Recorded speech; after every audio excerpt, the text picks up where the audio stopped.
Welcome to Radio Makua, a people-centered podcast. I am your host, Dinga. In today's episode, we continue our conversation with Dinga Sikwebu and we explore green hydrogen as one of South Africa's strategy for energy transition. This episode is part of our ongoing series on green hydrogen, produced by Mining Affected Communities United in Action and Women Affected by Mining United in Action, or Makua and Wamua for short. This is a social justice movement that has a stronghold and organizes communities affected by mining activities in South Africa. Makua Wamua is part of a coalition of civil society organizations known as Green Hydrogen Watch that monitors and shares insights and experiences on the development of green hydrogen in South Africa. This podcast series is an important tool in continuing the conversations and ensuring that communities are not only informed, but also are at the forefront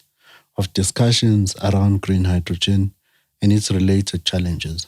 We find out about South Africa's green hydrogen economy. The South African policymakers are very clear that South Africa must exploit, utilize the opportunities that exist in the emerging trade on green hydrogen, meaning export markets. Comrade Dinga speaks to us in his capacity as a lead on green hydrogen for the Hendrik Bull Foundation, South Africa. Green hydrogen comes with many unknowns. It is an uncharted terrain, so naturally, there are many questions around it. Despite this, there seems to be consensus or rather meta-narrative that green hydrogen will contribute positively towards global decarbonization. There are a number of things that remain in context around green hydrogen, especially the process itself. Will green hydrogen resolve issues of energy poverty, inequality, poverty and unemployment? Will it not negatively impact communities' access to land and water?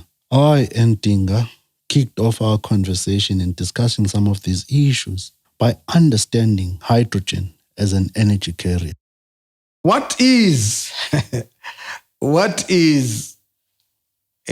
green hydrogen? The idea of hydrogen as an energy carrier is not a new idea. In fact, hydrogen as an energy carrier came up at the same time as oil was coming up, and it got defeated by oil because between these sort of energy sources, energy carriers, sometimes there is a technology battle and the oil won. The second coming of hydrogen is because now there is a search for energy carriers, sources that are non-emitting. So hydrogen is now seen as a non-emitting, because if you burn hydrogen, at that point of burning it, it does not emit carbon. So it is being investigated, thought about, experimented because of the concern about climate change. I think there's talk about how if we are to get to net zero by 2050, 12% of the energy will have to come from hydrogen sources. With the world shifting towards hydrogen forms of energy sources, I then asked Dinga whether South Africa had a policy framework for green hydrogen.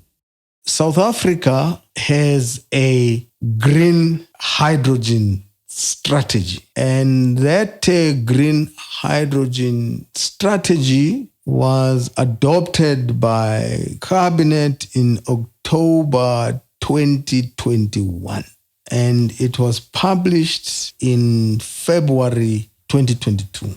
The lead department was the Department of Science and Innovation. The policy is called the Hydrogen Roadmap for South Africa. And that hydrogen roadmap wants to develop what is called a green hydrogen economy. Having adopted the policy, the government then gave the task to the Department of Trade and Industry on how to commercialize and ensure that the projects are realizable.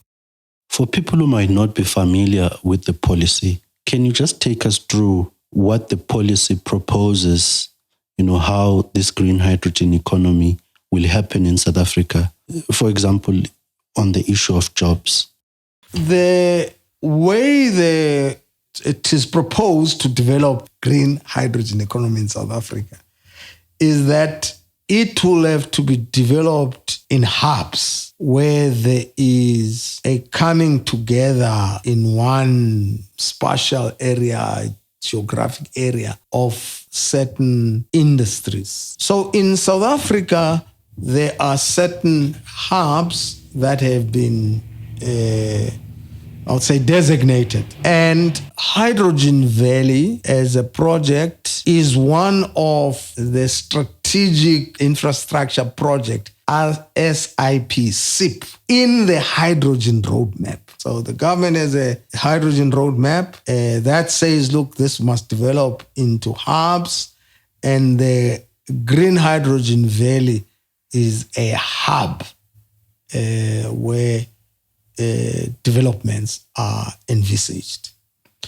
And the Green Hydrogen Valley is a collaboration between government and the private sector. And the government in the project is represented by the Department of Science and Innovation. Companies that are there is Anglo-American and I think two energy companies, Energy and Bambili. So these are companies, and they researched and drew up a plan called the Green Hydrogen Valley Report, which is based on what should be developed in the main in the Mogalakwena area in Limpopo. Now, what's important about this collaboration and this initiative is that Anglo-American says that,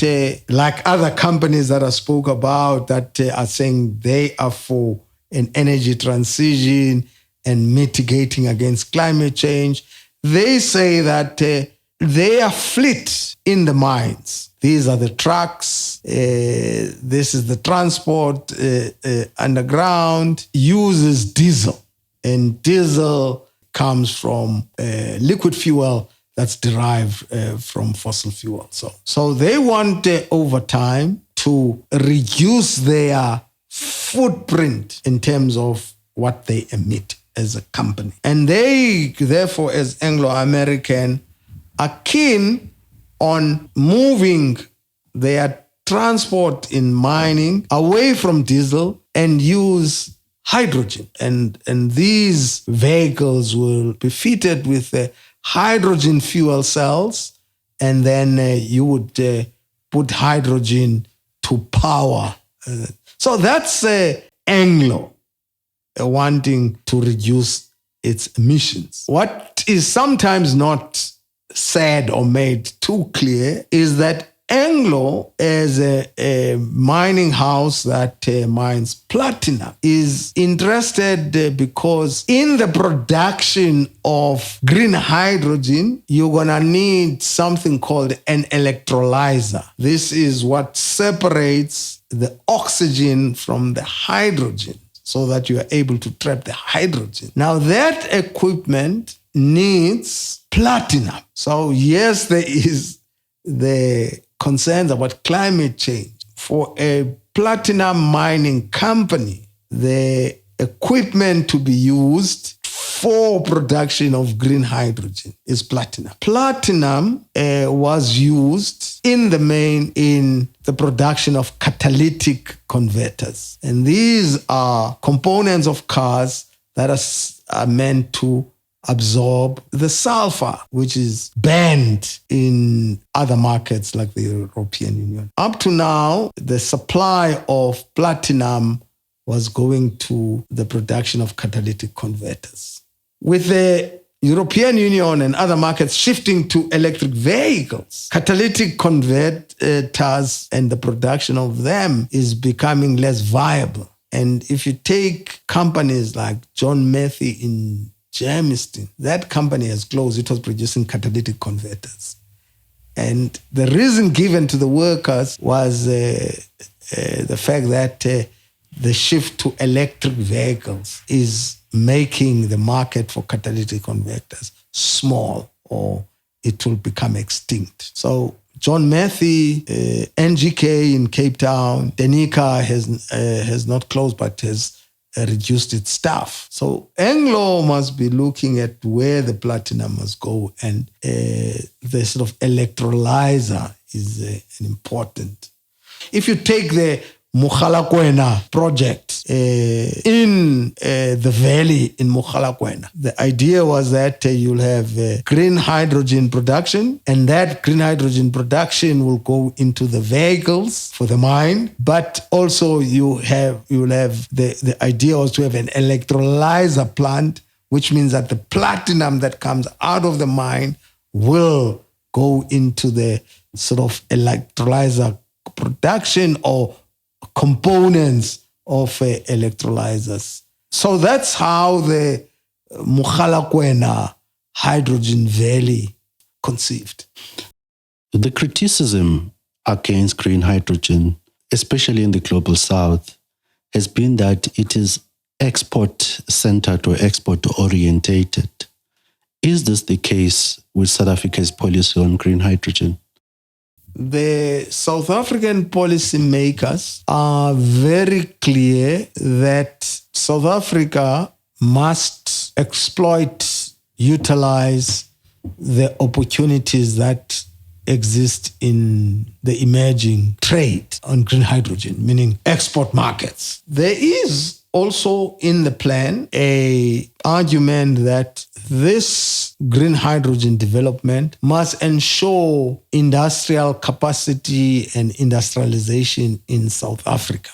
So I think it will be incorrect, unfair to say, we're all producing this for exports. If you look at you read closely the policies, it's got two components. There's the export part. There is also components for local markets and industrialization. So if we take what the proposals are, is that, for instance, there are projects outside of Mogalakwena now. There are projects that are strictly for exports. And what I can think of now is a company that's planning to build a plant in Gqeberha, in Kucha, the Ngqura port.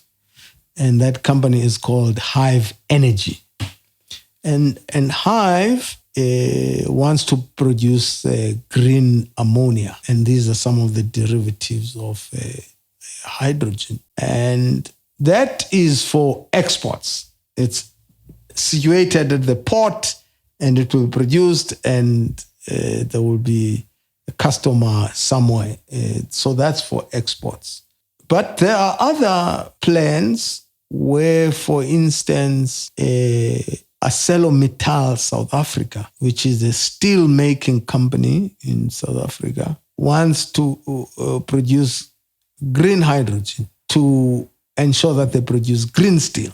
So this is important, because if they don't do that, with the introduction of carbon border adjustment mechanism, CBAM, the steel that is produced in South Africa, we will not be able to land that or the products on the European market. So from Hive, which is export, to ArcelorMittal, you see that the shift or the focus when it comes to that shifts from export to how we decarbonize what they call hard to abate sectors like steel.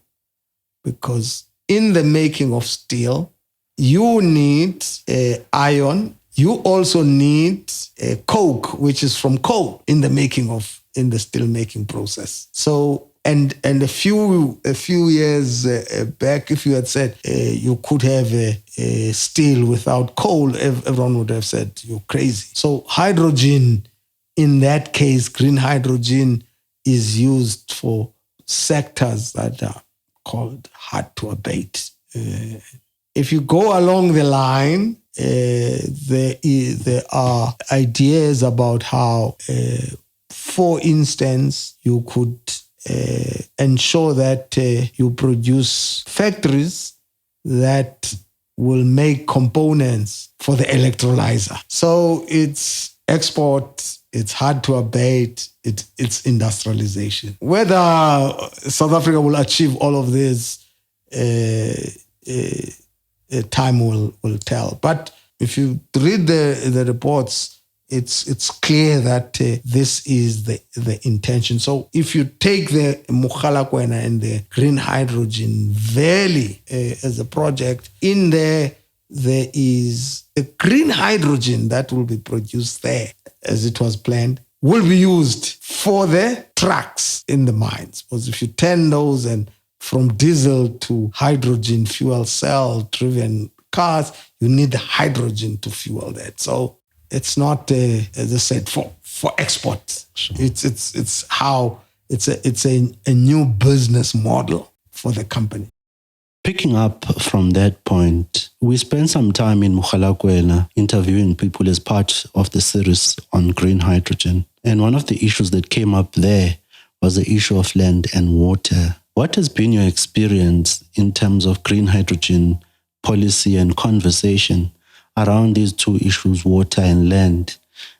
Are they given the necessary care and consideration, towards South Africa developing its policy on green hydrogen? As I'm talking now as Heinrich Bull Foundation, we work with partners, which are organizations like Makua. We work in a loose network called Hydrogen Watch. It's a loose network of about 13 organizations who are monitoring, educating themselves, exchanging experiences on green hydrogen development in South Africa. And two things, or amongst issues that have been raised, has been the question of land. And the second issue that's been raised is the question of water. So on the issue of land, to produce green hydrogen, you need renewable energy. And renewable energy uses predominantly now wind and the sun. And you need many hectares and hectares of land to create these renewable plants, solar or wind. People have been concerned about are we going to see a wave of land dispossession? Most of the land, let's say in Mogalakwena, is communally owned. So I think people have been debating what's the best way to go to ensure that the land is not taken away and people are not dispossessed. And there are two arguments. There's the fact that this development would lead to land grabbing and dispossession. There is an argument that land can be an asset, which is important for community development. So you can lease the land and then ensure that it acts as an asset and brings in revenue. So there are these two sides. There are also other issues about if people are using the land for, let's say, subsistence, farming, what happens to that? And sometimes there's an argument about adopting agrovoltaic, meaning that if you have the panels, sometimes in the, let's say, Mogalakwena area, there were certain plants that you could not plant because of the temperature and the heat. You could now begin to do so because of the shade that the panels can. So it doesn't have to be either or. Those are the debates on the land. There is the issue of water, which is a big issue with the green hydrogen development. Two things. If the projects are on the coast, they would use seawater and desalination. And in there are questions that arise about what happens to marine life, what happens to the brine when you go through the desalination process. We, as Hydrogen Watch, have had discussions on this, and we had recently a webinar on water and green hydrogen development. And again, in here, there are different interpretations. On the desalination, there are people who are part of Hydrogen Watch who feel that communities that are dependent on marine life, fisher folk, this will push the fish away and therefore rob them of their livelihood. So, but there are, I would say, consultants, there are scientists, marine biologists that says you can draw the water in ways that does little or minimum damage to marine life. If you come to Mukhalakwana, there's no sea, so they're not going to use desalination, and the issue of water scarce. The inland, people were saying that there isn't even water. So what is this water? And the response has been that green hydrogen uses a fraction of water that is used in a power station and in mining. So in some of the project, as you decommission the plants that were using the water for cooling, that water would be used, and only a fraction. The CSIR, as a research institute, has done a study on this and how much water will be required for green hydrogen development. And two policy implications come out of that work. Firstly, is that the water that will be used for green hydrogen will not be clean drinking water, but will come from treatment plants, will be treated water. Amount of water that's needed compared to mining, and it's a fraction. So there are all these debates, and the idea in Hydrogen Watch is to educate ourselves on the merits, demerits, so that the communities are able to engage meaningfully. That interview with Dinga Sikwebu on green hydrogen brings this episode to an end. This podcast series, produced in partnership with Action Aid International, is available on our website at www.makua.org.za. And wherever you find your podcast, do follow Makua Wamua on social media for more content on the work we do. I am your host, Musa Sikwebu. Take care.